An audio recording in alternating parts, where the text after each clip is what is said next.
Week 1 of the regular season has arrived, and we are crossing over. Today, Locked On Colts and Locked On Texans get together to talk about how this matchup can be won by both sides. Let's get to it. You are Locked On Texans, your daily Houston Texans podcast. Part of the Locked On Podcast Network, your team every day.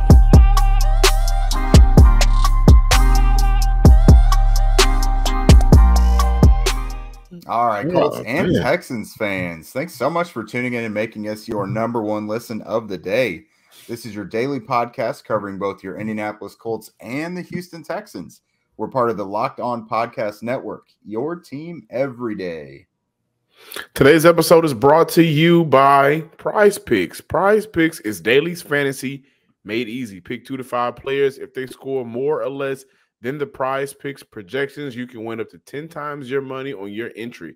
First-time users can receive 100% instant deposit match up to $100 with promo code Locked On. That's prizepicks.com.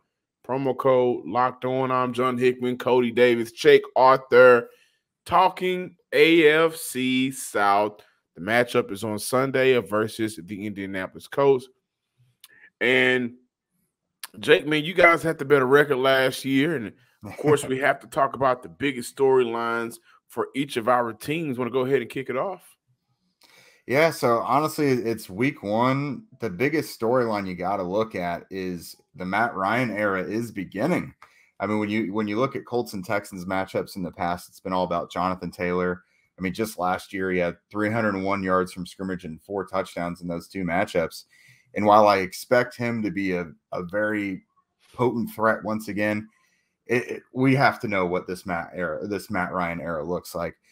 He's the biggest jewel in the Colts offseason crown this year, and he's what they hope is the missing piece to make them, a deep playoff contender. Dare I say, Super Bowl threat. I mean, no one really expected the Bengals, so why couldn't it be the Colts? But no, they've got a real mishmash group of receivers, and that doesn't always fit well with a quarterback that's not much of a facilitator. But that's the exact opposite. Matt Ryan is that. He'll spread the ball around. The Colts hope that he'll help these young receivers that, again, it's a really unheralded group. They think that he will help them reach their potential because of his accuracy, his timing, and most importantly, his leadership, which has been arguably the biggest trait that he's shown already in his time with the Colts. So what does an Indianapolis Colts offense look like with a guy like Matt Ryan behind it? Yeah, I think the biggest storyline for the Texans right now, I know Cody's going to talk about the run game and how important that is, but I do want to mention that containing Jonathan Taylor is what's important. You just mentioned how much the Texans gave up to him last season. I don't think you can stop a player like that. I only think you can contain him. But another storyline for Houston, definitely the rookies. Fans, the coaching staff, even the national media, the media members are getting excited for a full dose of Derek Stingley for 4 quarters, a full dose of Damien Pierce and Jalen Petrie for 4 quarters. Yeah. And so those 3 rookies, they've had a great camp, even better preseason moments. I think when you look at our storylines for the Houston Texans here in Houston, there is hope in positions that fans haven't had hope in a long time. The cornerback position, that hasn't been filled and has a solid player there since Jonathan Joseph. The safety, that's been an issue since the rookie year of Justin Reed. And the running back, that has been an issue, excluding the 1 year Carlos Hyde rushed for 1,000. But Houston haven't had a foundational running back since the days of Arian Foster. Now, week 1, we get an opportunity to see each of those 3 players play against some top-tier talent. And Matt Ryan, who you just gave a lot of credit to. I think he had a good year last year in Atlanta, won 7 games with an offense that was ridiculously bad. Jonathan Taylor, right? And so Alec Pierce, Michael Pittman, you guys have offensive weapons that our defensive guys need to get ready for. And defensively, I think Shaquille Leonard, we have to call him Shaquille now, he'll be playing. DeForest Buckner, you guys traded for Ngakoue. So defensively, what can Damien Pierce do against some live NFL top tier defensive studs. We're just really looking forward to the rookies for 17 games starting off with you guys. Yeah, I'm not. Sorry, I was Oh, going no, to say you go ahead. I'm not supposed to be excited about some rookies from another divisional team, but those guys really are exciting. Stingley has, at his ceiling, he could be a true absolute shutdown cornerback, kind of like a guy the Colts just got with Stephon Gilmore. Damien Pierce could be an exciting running back. Jalen Petra, a do-it-all safety who starred in a really important, unique position in college. So, yeah, I'm excited to see those guys as well.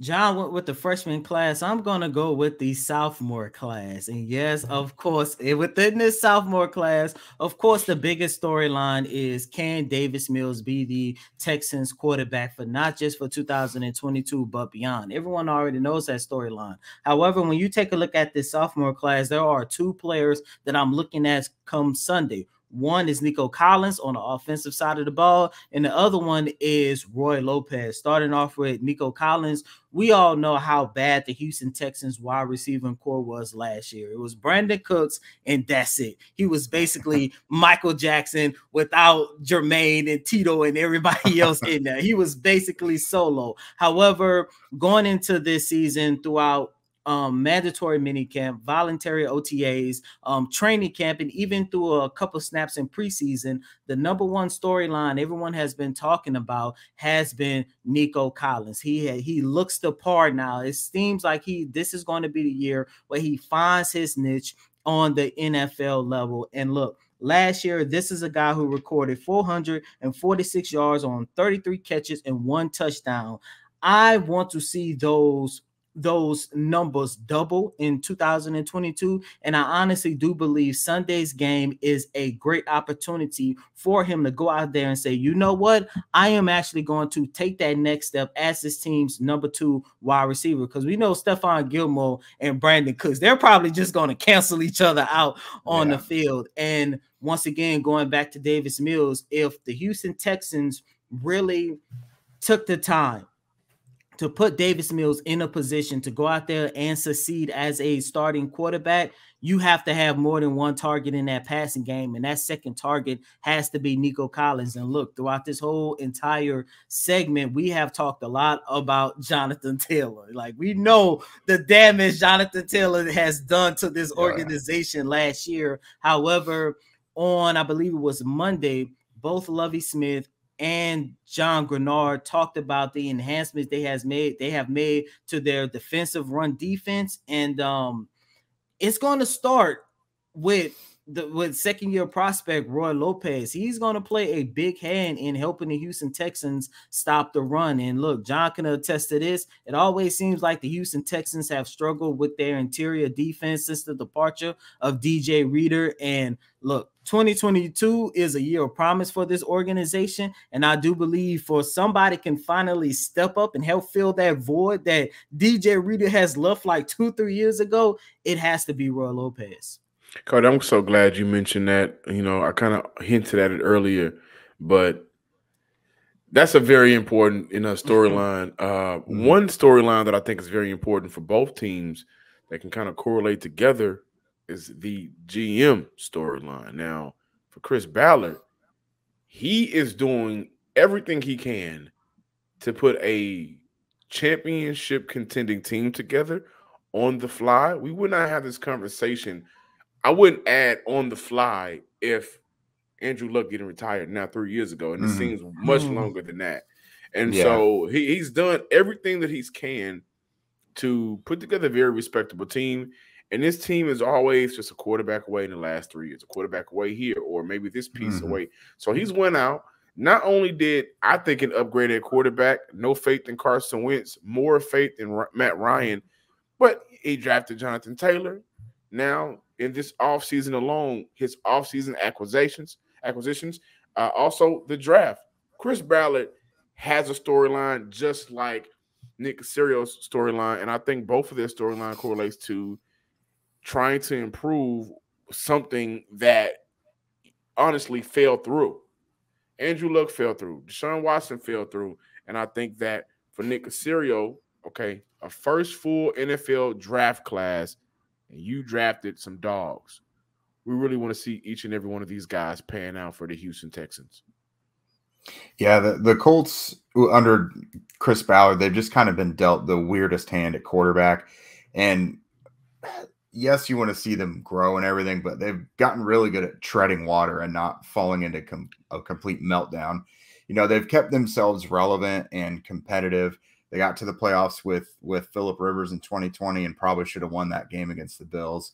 Took a step back with really inconsistent quarterback play. And now it is the hope that, you know, with they added a guy like Matt Ryan, they can take the next step and build off where Phillip Rivers left off. But yeah, you guys also mentioned the young wide receivers too.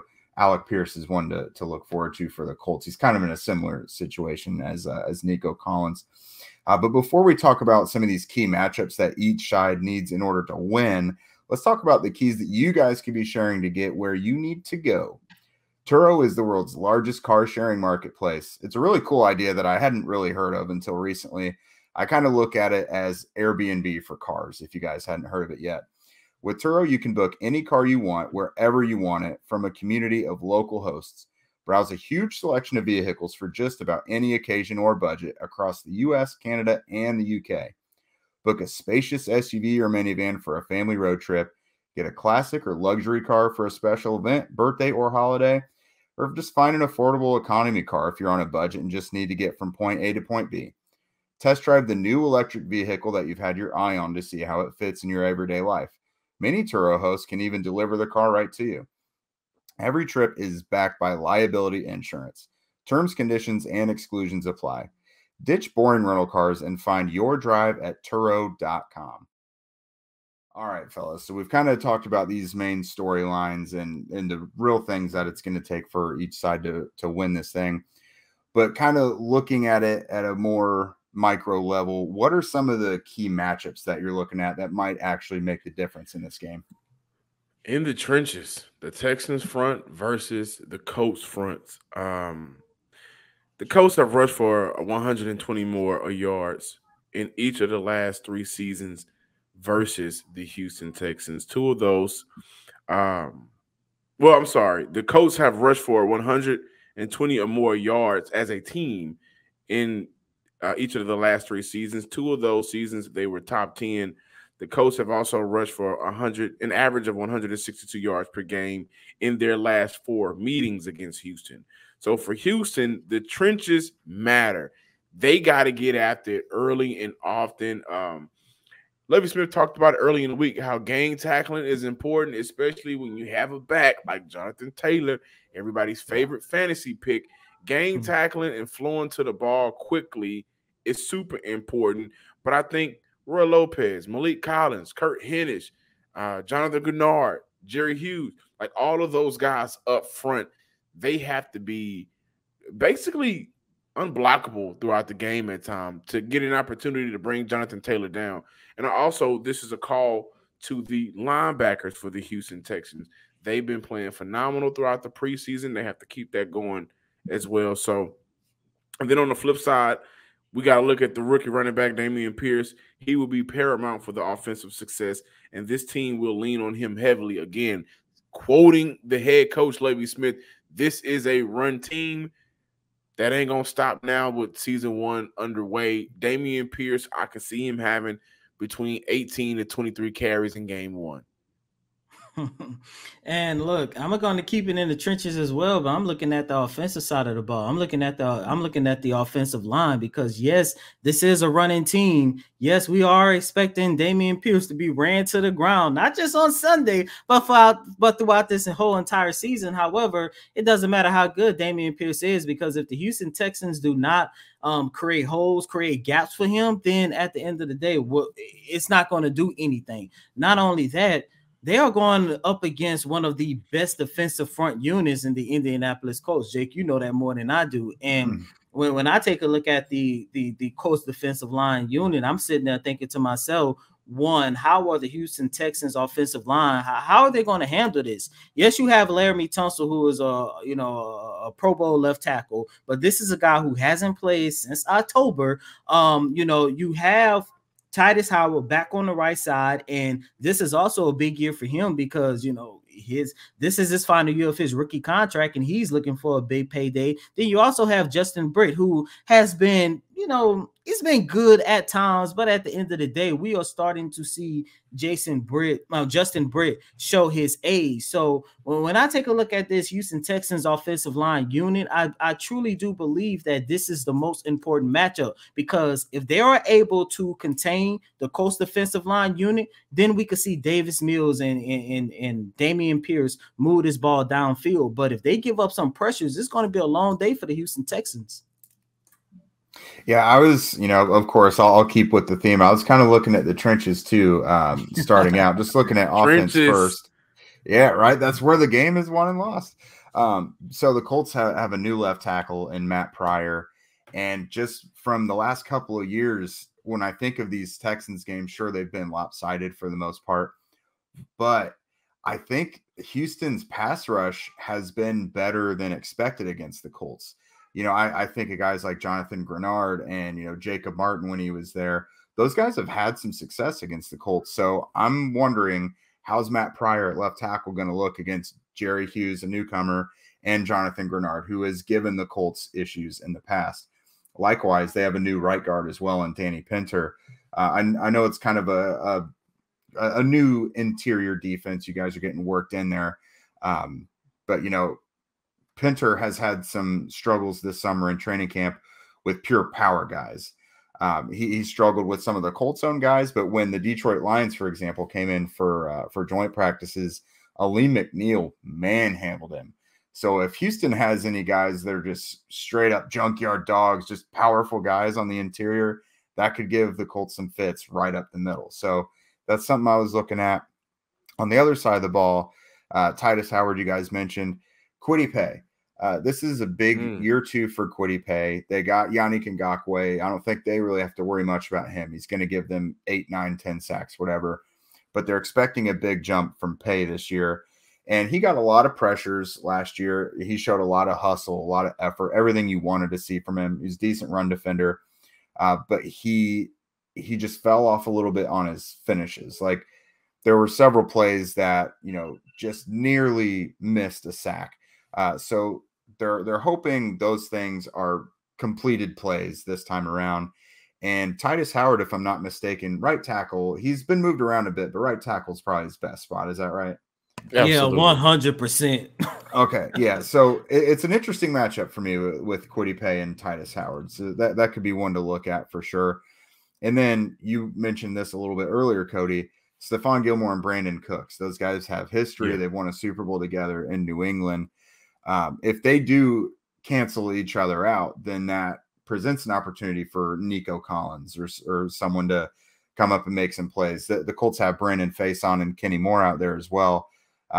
Kenny Moore is outstanding. Faison can be beat. He's not really a household name yet, but big opportunity for Nico Collins there as well. So those are some of the things that kind of keep me up if I'm one of the coaches on the staff right now. Jake, quick question. I read earlier that I think was it the head coach. He said that Shaquille isn't 100%, but he should be able to go at 80%. Are you worried at all about Shaquille Leonard? No, I'm actually not, because this is like the first time since his rookie summer that he's like healthy and pain-free. They've kind of figured out his issues. He had an ankle thing that's been bothering him for like 3 years, right? And turns out it's tied into a calf, and also like he had a back procedure in the spring that was supposed to fix all of it. And so he was out all of training camp, but it's mostly like they needed to get him back and like build the strength back up. It's not that he's still hurt or in pain. They just need to get him back in football shape and like get those injured parts back up, where they need to be. So he was a full participant today on Wednesday, which was great. They're not saying he's going to play yet, but they're also not ruling him out yet either. I don't know that they want him to play until he's 100%. They have the benefit of having a pretty good linebacker group, even without him. I mean, he's a huge difference maker, don't get me wrong, but they would survive if he needs to sit out a couple games. So that's probably one of the biggest storylines in Indy this week is Shaquille Leonard going to play? Also, Matt Eberflus is out the door. Mm-hmm. How do you guys feel about the defense? Are you confident in the defense and the relationship with Frank Wright and Matt Ryan just a little bit? Yeah, so Matt Eberflus is definitely a quality defensive coordinator. The Colts always had a pretty decent defense under him, always floating around the top 10 to 12. But there were some big areas that they really needed to clean up, and it just seemed like schematically it just wasn't in the plans to do. So, for example, on third downs, like obvious passing downs, cornerbacks giving up way too much cushion to receivers. You guys have seen it, I'm sure. There's been so many opposing quarterbacks that have completed like 80% or more of their passes against the Colts. Like the Colts under Eberflus, I'm sure, without me looking at it, probably have given up the highest completion percentage in the NFL unnecessarily. Like they needed to play more man and get tougher in those situations. And under Gus Bradley, that's definitely going to happen. He does a lot of cover 3 man stuff, but he wants to be more dynamic with it too. And another big factor in it is the pass rush is expected to get much, much better under Bradley as well, because it's just an attack front.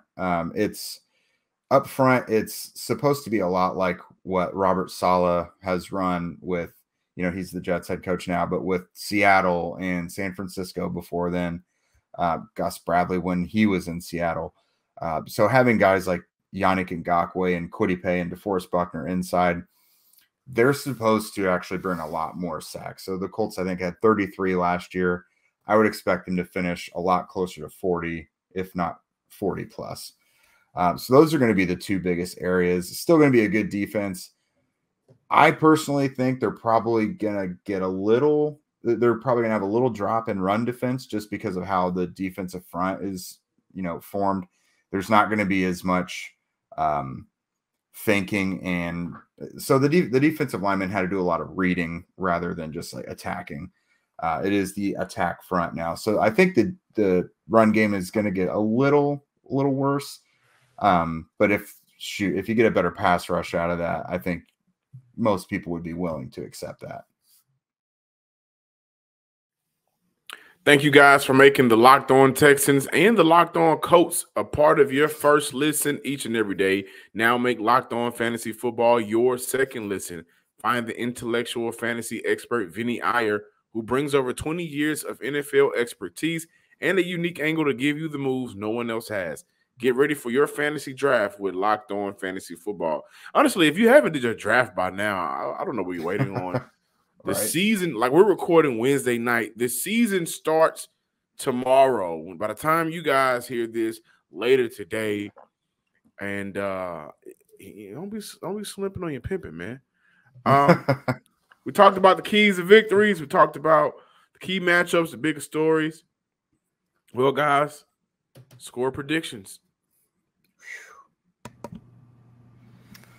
Oh man, this I think this is going to be a game where both teams are going to have to depend on their defense. And I say that because when you take a look at the Colts, I'm pretty sure, and Jake, once again, you'll know this more than I will, but it seems like they will probably be still trying to work through some offensive, kinks, especially with Matt Ryan coming in as a new quarterback. And look, this is a guy who has been playing for one city, one team for 14, 15 years. So, it's probably going to take him some time to get things going. And then as for the Houston Texans, they're in the preseason, the offense did not look that good when Damien Pierce did not have the ball in his hands. And according to Pep Hamilton, the offensive coordinator, Davis Mills, and a couple other guys on the offensive side of the ball, apparently they have this secret offensive game plan that's just going to blow everybody's minds. But I mean, I'm not expecting the offense to change too much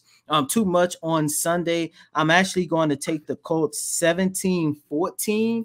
And I once again, I just think that this is a game where the defense is going to have to step up, because on both sides, on both the Texans and the Colts, both of these teams, they are a little bit more established on that defensive side of the ball than they are on the offensive side. Yeah, Jake, really quick before I give my prediction, I forgot to ask you about this. Now, I'm a huge UT fan, Okay. And y'all got a quarterback. We not gonna see him. Why? Y'all got a quarterback in Sam, man, who's balling this preseason. Oh, yeah. So I just want to let you know that I know we're talking about the Texans. That's a Texas product, baby. And he is the future of the Indianapolis Colts. So he caused a lot of commotion this summer with his performance. There was a lot of people saying to get Nick Foles out of town. They don't need him anymore because they have Sam Ellinger. Nick Foles, man, that's one of my favorite players, man. I don't think he get the respect. I don't think he get the respect he deserves, man. Anyway, enough of that Nick Foles and Sam talk. Listen, I think this is a game where we are going to get two competitive teams. There's some overturn with these rosters, right? You just a lot of new guys in, old guys out. But not only with the roster, with the coaching staff too. We got a new head coach. We got a new offensive coordinator. You guys got a new DC, switched it up and everything. And so I think that we're going to get two competitive teams that are still trying to figure out what they want to do and what works for them. Game one, I think Houston is going to perform well against the Indianapolis Colts. However, with that being said, I'm picking the Colts to actually win the division with the Jags as a dark horse. Right. But I would say that I can see this game just being a closer gap than what we've seen the last couple of times we've played the Colts. So I'm going to go with 24-17 Indy. Yeah, anything to get the Titans out of the door, isn't that right? The Titans' time is done. All right, so you guys are going to think I'm a homer on this one. So the two games they played last year is a combined 62-3. All right, we know. Yeah, we know. 31-0 and 31-3. I don't think it's going to be quite that bad, and I do think the Texans are better than that. They're going to be better this year than they were last year. But I still think the difference in it is going to be if the Colts pass rush on defense can force Houston's offense into a turnover or two. It's a really opportunistic bunch. They take it back to the house for touchdowns with regularity. I think, I can't get the score out of my head, 27-10 Colts. And it might be one of those games where it was closer than that actually looks. Maybe it's a late touchdown. Who knows? Yeah. But that's just the score that keeps coming up to me. I think Jonathan Taylor will continue to do his thing. And Matt Ryan's the type of player that can, be opportunistic off of that. He can take advantage of those loaded boxes or, make some plays with play action. They were able to do that with Paris Campbell last year in the first matchup. So that's kind of how I see it going. Later down the road, maybe the Texans make it even closer in my predictions. You guys definitely made it tough on me to say that score. But no, I'm going to say 27-10 Colts on this one. And you know what? I do want to say two key players that I'm looking forward to. Kamu Grugier-Hill and Christian Kirksey, the Texans linebackers. They gotta drop back in coverage. They gotta be good in that. They gotta be good in man situations. They gotta be good in short yardage where you guys just need a couple of yards. They gotta be good in a lot of those areas. But we've seen them be good the last couple of times we've seen them play football. So a tough task for everybody. I've been impressed with Grugier-Hill every time. It seems like every time that the Texans and Colts play, he just pops off the screen and is making plays, tackles for loss. He seems to always have like 10, 12 tackles against the Colts. He's a pretty good player, I think. And Jake, really quick, what is your, I don't want to say prediction, but how far do you actually think Matt Ryan is going to be able to take the Colts? Because I'm looking at this from a standpoint, kind of similar to the year you guys had Phillip Rivers, where you guys were good, but Phillip Rivers could only do so much because of his age, and I kind of feel like you guys might be in that same boat. Yeah, I think it's very similar to the Phillip Rivers season. And last year, the roster was even better. They were just missing consistent quarterback play, and they got really inconsistent out of it. They honestly had to hide their quarterback for a lot of the second half of the season. And so my hope is last year's roster was better. You put in a quarterback who's better along physically than Phillip Rivers was, and you should get a step or two further. I really think the Colts will at least be in the second round of the playoffs. I think they win the division, and I think they should at least win a playoff game.